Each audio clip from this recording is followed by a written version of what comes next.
Welcome back, team, to another Saturday tester. This week's Saturday tester is called dice roll.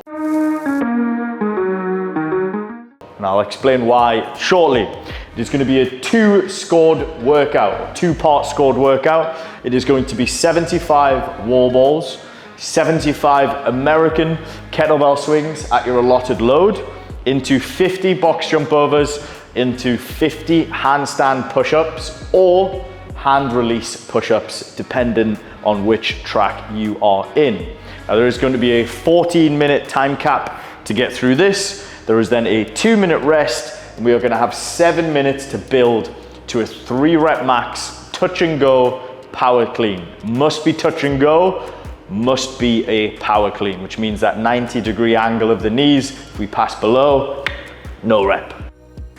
We are going to be testing your lifting under moderate to high levels of fatigue. If we take a look at this rest period, it's not very long, but you do have 7 minutes to build here. So chances are you'll probably start that 7 minutes feeling not so great. And then as the 7 minutes elapses, you'll start to feel a little bit better.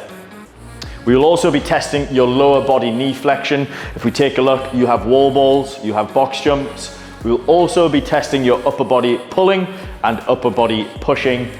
Again, muscle endurance. Why? Because these rep schemes are a little bit chunkier. If it was sets of 5, it would probably be a lot less muscle fatigue, but we are going to be going through big chunky sets of work. We know we're on an A-B template, which means the movements change from week 1 to week 2 to week 3 to week 4. So that means that this week we have exposure to knee flexion. That means quaddies and legs probably are going to feel a little bit sore. For those of you in perform and compete, in our last block we were working on kipping handstand push-ups. So now we're starting to put that into a bit more of a testing style workout. Again, strategy for those 50 handstand push-ups is going to be integral.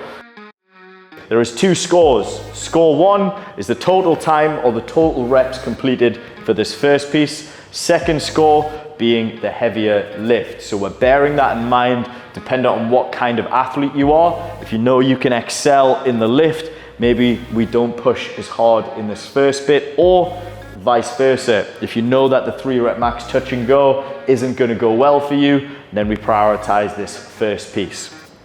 Now, that being said, the second score is a heavy lift. So we need to make sure that we can execute that lift by the time we get through those 7 minutes. Now, chances are, by the time we get through those 7 minutes, we'll start to feel a little bit better. So do we implement a bit of a warm-up strategy within that 7 minutes? Do we take a little bit more rest within that 7 minutes? Because we only have a 2-minute transition from one to the other. Final thing, why is it called dice roll?